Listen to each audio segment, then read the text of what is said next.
ಕಲಾಸಿಪಾಳ್ಯದ ಇಬ್ರು ತಮಿಳುನಾಡಿನ ಹುಡುಗರನ್ನ ಕೂಡ ಸೋಮ ಅನ್ನುವಂತಹ ಆರೋಪಿ ಕರೆಸಿದ್ನಂತೆ. ಸೋಮನ ಅಣತಿಯಂತೆ ರಾಜೇಂದ್ರನನ್ನ ಆರೋಪಿಗಳು ಫಾಲೋ ಮಾಡಿದ್ರು ಅಂತೆಲ್ಲ ಆಕೆ ಹೇಳ್ತಾಳೆ. ರಾಜೇಂದ್ರ ಮಗಳ ಬರ್ತ್ಡೇ ದಿನ ಕೂಡ ಸಂಚನ ಗ್ಯಾಂಗ್ ಹಾಕಿತ್ತಂತೆ. ಈ ಬಗ್ಗೆ ರಾಜೇಂದ್ರ ಬೆಂಬಲಿಗರ ಜೊತೆಗೆ ಸೋಮನ ಪರಿಚಯಸ್ಥ ಮಹಿಳೆ ಹೇಳಿಕೊಂಡಿದ್ದಾಳೆ.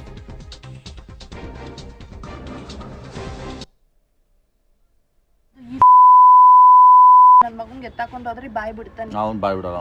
ಅವ್ನ ಜೀವ ಹೋದ್ರು ಬಾಯಿ ಬಿಡಲ್ಲ. ಅವ್ನು ಬಿಡಲ್ಲ, ಅದಂತೂ ಸತ್ಯ. ಬಾಯಿ ಬಿಡಲ್ಲ. ಅವ್ನಿಗೆಲ್ಲ ಗೊತ್ತು. ಬಾಸ್ಗೋಸ್ಕರ ಬೇಕಿತ್ತು ಜೈಲಲ್ಲೇ ಇದ್ಬಿಟ್ರು ನಾನು ಇದ್ಬಿಡ್ತೀನಿ ಅಂತ ನಾವು ಇವ್ನಿಗೆ ಎತ್ಬಿಟ್ರೆ ನಮ್ಮ ಬಾಸೆ ಜೈಪುರದಲ್ಲಿ ದೊಡ್ಡವರು ಅಂದವನೇ. ಇದು ನಾನು ಕರ್ದಿ ಅಣ್ಣಂಗೆ ಹೇಳ್ತೀನಿ ಪ್ರೆಸಿಯನ್ಗೆ, ಅಣ್ಣ ಈ ಅಂದ ಅಂತೀನಿ ನಾನು. ಇವ್ರ ಮುಂದೆ ಕರ್ಕೊಂಡೋಗಪ್ಪ, ನಾನು ಹೇಳ್ತೀನಿ, ನೀನ್ ಯಾಕೆ ಟೆನ್ಷನ್ ತಗೊಂತೀಯ? 7-8 ಜನ ಮಾತಾಡ್ಕೊಂಡವ್ರು ಗೊತ್ತಾ, ಬೆಂಗಳೂರವ್ರ ಜೊತೆ ಮದ್ಗಿರಿಯವ್ರ ಜೊತೆ ಎಲ್ಲ ಮಾತಾಡ್ಕೊಂಡು ತಮಿಳ್ ಹುಡುಗರು ಕರೆಸ್ತವನ್ ಗೊತ್ತಾ ನಿಂಗೆ ಇಬ್ರಿಗೆ ಜೊತೆಗಿರಕ್ಕೆ. ತಮಿಳ್ ಹುಡುಗರು ಬೆಂಗಳೂರಲ್ಲಿ ಕಲಾಸಿಪಾಳ್ಯ ಹುಡುಗರು ಕೇಳೋನಂತೆ. ಇರೋದು ಈ ನನ್ನ ಮಗಂಗೆ ಎತ್ತಾಕೊಂಡು ಹೋದ್ರೆ ಬಾಯಿ ಬಿಡ್ತಾನೆ. ಅವ್ನು ಬಾಯಿ ಬಿಡಲ್ಲ. ಅವ್ನ ಜೀವ ಹೋದ್ರು ಬಾಯಿ ಬಿಡಲ್ಲ. ಅವ್ನು ಬಿಡಲ್ಲ, ಅದಂತೂ ಸತ್ಯ. ಬಾಯಿ ಬಿಡಲ್ಲ. ಅವ್ನಿಗೆಲ್ಲ ಗೊತ್ತು. ಬಾಸ್ಗೋಸ್ಕರ ಬೇಕಿತ್ತು ಜೈಲಲ್ಲೇ ಇದ್ಬಿಟ್ರು ನಾನು ಇದ್ಬಿಡ್ತೀನಿ ಅಂತ ನಾವು ಇವ್ನಿಗೆ ಎತ್ಬಿಟ್ರೆ ನಮ್ಮ ಬಾಸೆ ಜೈಪುರದಲ್ಲಿ ದೊಡ್ಡವರು ಅಂದವನೇ. ಇದು ನಾನು ಕರ್ದಿ ಅಣ್ಣಂಗೆ ಹೇಳ್ತೀನಿ ಪ್ರೆಸಿಯನ್ಗೆ, ಅಣ್ಣ ಈ ಪುಷ್ಪ ಅನ್ನುವಂತಹ ಮಹಿಳೆ ಆಡಿಯೋದಲ್ಲಿ ಯಾವೆಲ್ಲ ವಿಚಾರಗಳನ್ನು ಹಂಚಿಕೊಂಡಿದ್ದಾಳೆ ಅನ್ನೋದನ್ನ ನೀವು ಗಮನಿಸ್ತಾ ಇದ್ರಿ. ಬಟ್ ಇಲ್ಲಿ 3-4 ಪ್ರಶ್ನೆಗಳು ಬರುತ್ತೆ. ಒಂದು, ತುಂಬ ಫೆಮಿಲಿಯರ್ ಇರೋ ರೀತಿ ಆ ಹೆಸರುಗಳನ್ನು ಉಪಯೋಗಿಸ್ತಾರೆ. ಯಾರು? ರಾಜೇಂದ್ರ ಬೆಂಬಲಿಗರು ಆ ಹೆಸರುಗಳನ್ನು ಫೆಮಿಲಿಯರ್ ಇರೋ ರೀತಿ ಉಪಯೋಗಿಸ್ತಾರೆ. ಇನ್ನೊಂದು ಮಹಿಳೆ ಕೂಡ ಅವನು ಬಾಯಿ ಬಿಡಲ್ಲ ಅಮಿತ್ ಅನ್ನುವಂತಹ ವ್ಯಕ್ತಿ ಬಗ್ಗೆ ಇಬ್ಬರು ಮಾತಾಡ್ತಾ ಇರ್ಬೇಕಾದ್ರೆ ಆ ಕಾನ್ವರ್ಸೇಷನಲ್ಲಿ ಅವನನ್ನು ಕರೆದು ಕೇಳಿದ್ರೆ ಗೊತ್ತಾಗುತ್ತೆ ಅಂತ ಪುಷ್ಪ ಹೇಳಿದಾಗ ರಾಕಿ ಹೇಳ್ತಾನೆ, ಇಲ್ಲ ಆತ ಪ್ರಾಣ ಹೋದ್ರೂ ಬಾಯಿ ಬಿಡಲ್ಲ, ಅವನಲ್ಲಿ ಬಾಯಿ ಬಿಡ್ತಾನೆ ಅಂತೆಲ್ಲ ಹೇಳ್ತಾರೆ. ಸೊ ಫೆಮಿಲಿಯರ್ ಹೆಸರುಗಳು ಇತ್ತ, ಪರಿಚಯಸ್ಥರಿಂದಲೇ ಆದಂತಹ ಮುಹೂರ್ತನ ಇದು ಅನ್ನೋದು ಒಂದು ಪ್ರಶ್ನೆ. ಎರಡನೇದು, ಪುಷ್ಪನಿಗೆ ಏನು ಸಿಕ್ತು ಇದರಿಂದ? ಇಷ್ಟೆಲ್ಲ ಹೇಳಿಕೆಗಳನ್ನು ಕೊಟ್ಟ ಮೇಲೆ, ಇಷ್ಟೆಲ್ಲ ಬಂದು ಕಂಪ್ಲೇಂಟನ್ನು ಕೊಟ್ಟ ಮೇಲೆ ಆಕೆಗೆ ಸಿಕ್ಕಿದ್ದು ಹೇಗೆ, ಏನು?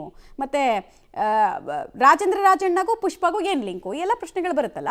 ಡೀಟೇಲ್ಸ್ ಕೊಡ್ತಾರೆ. ಉಮೇಶ್ ತೀರ ಸಂಪರ್ಕದಲ್ಲಿ ಜಾಯ್ನ್ ಆಗ್ತಾರೆ.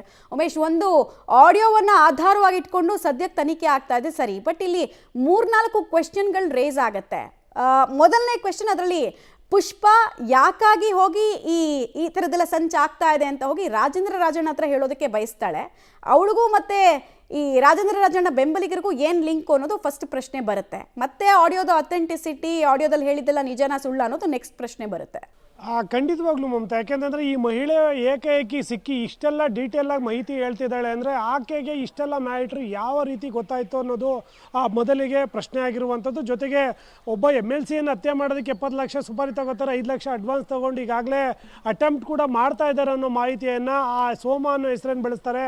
ಆ ಸೋಮ ಈ ಮಹಿಳೆ ಹತ್ರ ಇಷ್ಟು ಡೀಟೇಲಾಗಿ ಯಾಕೆ ಹೇಳ್ಕೊಂಡ್ರು ಅನ್ನೋ ಪ್ರಶ್ನೆ ಕೂಡ ಇರುವಂಥದ್ದು. ಜೊತೆಗೆ ರಾಜೇಂದ್ರ ಮತ್ತು ಆ ಪುಷ್ಪ ಏನಿದ್ದಾರೆ ಅವ್ರಿಗೆ ಮುಖಾಮುಖಿ ಯಾವುದೇ ರೀತಿಯ ಪರಿಚಯ ಇಲ್ಲ, ಆದರೂ ಕೂಡ ಆತನನ್ನು ಸೇವ್ ಮಾಡಬೇಕು ಅನ್ನೋ ದೃಷ್ಟಿಯಲ್ಲಿ ಅವರಿಗೆ ಮಾಹಿತಿ ಹಂಚ್ಕೋಬೇಕು ಅಂತ ಟ್ರೈ ಮಾಡ್ತಿರ್ತಾರೆ. ಆ ಸಂದರ್ಭದಲ್ಲಿ ಆ ರಾಜೇಂದ್ರ ಬೆಂಬಲಿಗ ರಾಕಿ ಅನ್ನೋರು ಸಿಗುವಂಥದ್ದು. ರಾಕಿ ಸಿಕ್ಕಂಥ ವೇಳೆಯಲ್ಲೂ ಕೂಡ ಅವರಿಬ್ಬರು ಮಾತಾಡ್ಕೋತಾರೆ. ಮಾತಾಡ್ಕೊಂಡಂಥ ಆಡಿಯೋ ಕೂಡ ಅವ್ರು ರೆಕಾರ್ಡ್ ಮಾಡ್ಕೊಂಡಿದ್ದಾರೆ.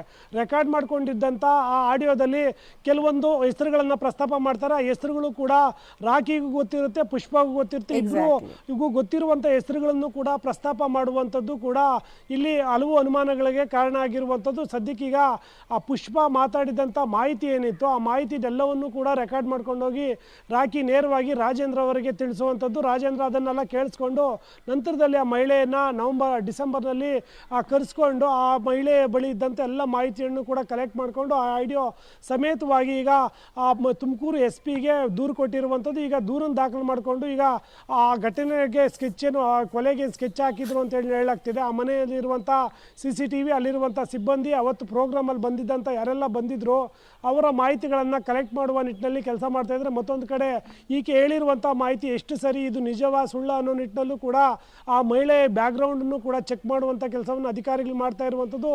ಮತ್ತೊಂದು ಕಡೆ ಆಡಿಯೋವನ್ನು ಕೂಡ FSLಗೆ ಕಳಿಸಿದರೆ FSL ಕಳಿಸಿ ಮಧ್ಯದಲ್ಲಿ ಈ ಇದರಲ್ಲಿ ಭರತ ಮತ್ತು ಸೋಮ ಮತ್ತು ಇತರೆ ಪರಪ್ನಗರ ಜೈಲಲ್ಲಿರುವಂಥ ಕೆಲವು ಹುಡುಗರನ್ನು ಕರೆಸ್ತಾರೆ. ಅವ್ರ ಹೆಸರುಗಳು ಕೂಡ ಉಲ್ಲೇಖ ಮಾಡಿರುವಂಥದ್ದು. ಆ ಹೆಸರುಗಳವರೆಲ್ಲ ಯಾರು, ಇವ್ರಿಗೆ ಅದಕ್ಕೆ ಏನು ಸಂಬಂಧ ಅನ್ನೋ ನಿಟ್ಟಿನಲ್ಲೂ ಕೂಡ ತನಿಖೆ ನಡೀತಾ ಇದೆ. ಸದ್ಯಕ್ಕೀಗ ಕಳೆದ ಡಿಸೆಂಬರ್ನಲ್ಲಿ ಹಿಡಿದಿರುವಂಥ ಆಡಿಯೋ ಈಗ ವೈರಲ್ ಆಗ್ತಾ ಇರುವಂಥದ್ದು. ಆಡಿಯೋ ಆಧಾರದ ಮೇಲೆ ಈಗ FIR ಕೂಡ ದಾಖಲು ಮಾಡ್ಕೊಂಡಿರುವಂಥದ್ದು. ಈಗ ಆ ತನಿಖೆ ಕೂಡ ನಡಿಬೇಕಾಗುತ್ತೆ. ತನಿಖೆ ನಡೆದ ನಂತರದಲ್ಲಿ ಇದೆಲ್ಲ ಎಷ್ಟರ ಮಟ್ಟಿಗೆ ನಿಜ ಅನ್ನೋ ವಿಚಾರ ಕೂಡ ಪೊಲೀಸರ ತನಿಖೆಯಿಂದ ಹೊರಬರಬೇಕಾಗಿರುವಂಥದ್ದು. ಮಮತಾ, ಉಮೇಶ್, ಇಲ್ಲಿ ಇನ್ನೊಂದು ಪ್ರಶ್ನೆ ಬರೋದು, ಆರೋಪಿಗಳಿಗೂ ರಾಜೇಂದ್ರ ರಾಜಣ್ಣ ಅವ್ರಿಗೂ ಏನು ಲಿಂಕ್ ಇದೆ ಅಂತ. ಎಲ್ಲ ಹೆಸರುಗಳು ಕೂಡ ರಾಜೇಂದ್ರ ಬೆಂಬಲಿಗರಿಗೆ ಗೊತ್ತಿದ್ದಂಗೆ ಕಾಣಿಸ್ತಾ ಇದೆ.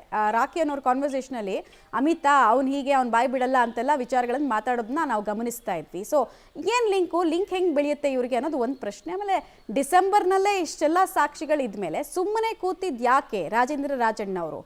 ಈಗ ರಿಲೀಸ್ ಮಾಡ್ತಾ ಇರುವಂತಹ ಟೈಮಿಂಗ್ ಕೂಡ ಪ್ರಶ್ನಾರ್ಥಕ ಚಿಹ್ನೆಯನ್ನು ಮೂಡಿಸ್ತಾ ಇದೆ. ಕಂಪ್ಲೇಂಟ್ ಕೊಟ್ಟಿರೋದು, ಆಡಿಯೋ ವೈರಲ್ ಆಗ್ತಾ ಇರುವಂತಹ ಟೈಮಿಂಗ್ ಕೂಡ ಅನುಮಾನಗಳು ಹೆಚ್ಚಾಗುವಂತೆ ಮಾಡ್ತಾ ಇದೆ. ನನಗೆ ತಿಳಿಸೋದಕ್ಕೆ ಪ್ರಯತ್ನ ಪಡ್ತಿದ್ದೆ. ಆ ಸಂದರ್ಭದಲ್ಲಿ ನನಗೆ ರಾಖಿ ಪರಿಚಯ ಆಗಿ ಅವ್ರು ರಾಖಿ ಹತ್ರ ಹೇಳ್ಕೊಂಡೆ ಅಂತೇಳಿ ರಾಖಿಯನ್ನು ಪರಿಚಯ ಮಾಡಿಕೊಟ್ಟಿದ್ದು ಯಾರು ಅನ್ನೋ ಪ್ರಶ್ನೆ ಕೂಡ ಇಲ್ಲಿರುವಂಥದ್ದು. ಹೀಗಾಗಿ ಸದ್ಯಕ್ಕೆ ಈ ಪ್ರಕರಣದಲ್ಲಿ ಹಲವು ಪ್ರಶ್ನೆಗಳಿಗೂ ಕೂಡ ಕಾರಣವಾಗಿರುವಂಥದ್ದು. ಸಾಕಷ್ಟು ಅನುಮಾನಗಳು ಕೂಡ ಮೂಡುತ್ತೆ. ಈ ಆಡಿಯೋವನ್ನು ಡೀಟೇಲ್ ಆಗಿ ನೋಡ್ತಾ ಹೋದರೆ ಆ ನಿಟ್ಟಿನಲ್ಲೂ ಕೂಡ ಅಧಿಕಾರಿಗಳು ತನಿಖೆ ಮಾಡ್ತಾರೆ. ತನಿಖೆ ಮಾಡಿದ ನಂತರವೇ ಎಲ್ಲ ಮಾಹಿತಿಗಳು ಕೂಡ ಹೊರಗಡೆ ಬರಬೇಕಾಗುತ್ತೆ. ಯಾಕೆಂದರೆ ಆಡಿಯೋದಲ್ಲಿ ಬಳಸಿರುವಂಥ ಹೆಸರುಗಳು, ಅವರು ಯಾರು, ಅವರೆಲ್ಲ ಈ ಹಿಂದೆ ಎಲ್ಲೆಲ್ಲ ಇದ್ರು ಅನ್ನೋದ್ರ ಬಗ್ಗೆ ಕೂಡ ತಿಳ್ಕೊಬೇಕು. ಒಬ್ಬ MLCಯನ್ನು ಅವ್ರದ್ದೇ ಮಗಳ ಬರ್ತಡೇಯಲ್ಲಿ ಅವ್ರ ಮನೆಯಲ್ಲೇ ಕೊಲೆಗೆ ಸ್ಕೆಚ್ ಆಗ್ತಾರೆ ಅನ್ನೋದು ಅಷ್ಟು ಸಿಂಪಲ್ ವಿಚಾರ ಅಲ್ಲ, ಅಷ್ಟು ಗಂಭೀರ ಸ್ವರೂಪದ ವಿಚಾರವನ್ನು ಮಾಮೂಲಿ ಒಬ್ಬ ಲೇಡಿ ಬಂದು ಆಡಿಯೋ ಸಮೇತ ಹೇಳ್ತಾ ಇದ್ದಾಳೆ ಅನ್ನೋದು ಹಲವು ಅನುಮಾನಗಳಿಗೆ ಕಾರಣ ಆಗಿದೆ. ಈ ನಿಟ್ಟಿನಲ್ಲಿ ತನಿಖೆ ಕೂಡ ಮುಂದುವರೆದಿದೆ. ಮಮತಾ, ಧನ್ಯವಾದ ತಮ್ಮೆಲ್ಲ ಮಾಹಿತಿಗಾಗಿ ಉಮೇಶ್. ಒಟ್ನಲ್ಲಿ ಯಾರು ಇದ್ರಲ್ಲಿ ಸತ್ಯ ಹೇಳ್ತಿದ್ದಾರೆ ಅನ್ನೋದೇ ಪ್ರಶ್ನೆಯಾಗಿ ಉಳಿತಾ ಇದೆ. ಯಾಕಂದರೆ ಪುಷ್ಪ ಅನ್ನುವಂತಹ ಮಹಿಳೆ ಹೇಳ್ತಾಳೆ ನಾನು ಎಲ್ಲ ಹೇಳ್ಬಿಡ್ತೀನಿ ಅಂತ. ಬಟ್ ಹೀಗೆ ಹೇಳೋದ್ರಿಂದ ಈಕೆಗೆ ಸಿಕ್ಕಿದೇನು, ಮತ್ತು ಈಕೆ ಯಾಕೆ ರಾಜೇಂದ್ರ ಅವ್ರ ಕಣ್ಣಲ್ಲಿ ಒಳ್ಳೆಯವಳಾಗೋದಕ್ಕೆ ಬಯಸ್ತಾ ಇದ್ದಾಳೆ ಅನ್ನೋದು ಒಂದು ಪ್ರಶ್ನೆ. ಎರಡನೇದು, ಕೊಲೆ ಸಂಚು ಅನ್ನುವಂತಹ ಗಂಭೀರ ಆರೋಪ ಇಷ್ಟರ ಮಟ್ಟಿಗಿದ್ರೂ ಕೂಡ ರಾಜೇಂದ್ರ ರಾಜಣ್ಣ ಅವರು ಸುಮ್ಮನೆ ಕೂತಿದ್ದು ಯಾಕೆ, ಮಾರ್ಚ್ ತನಕ ವೆಯ್ಟ್ ಮಾಡಿದ್ದು ಯಾಕೆ ಅನ್ನೋದು ಪ್ರಶ್ನೆ. ಡಿಸೆಂಬರ್ನಲ್ಲೇ ಅವ್ರ ಹತ್ರ ಆಡಿಯೋ ಎಲ್ಲ ಇತ್ತು.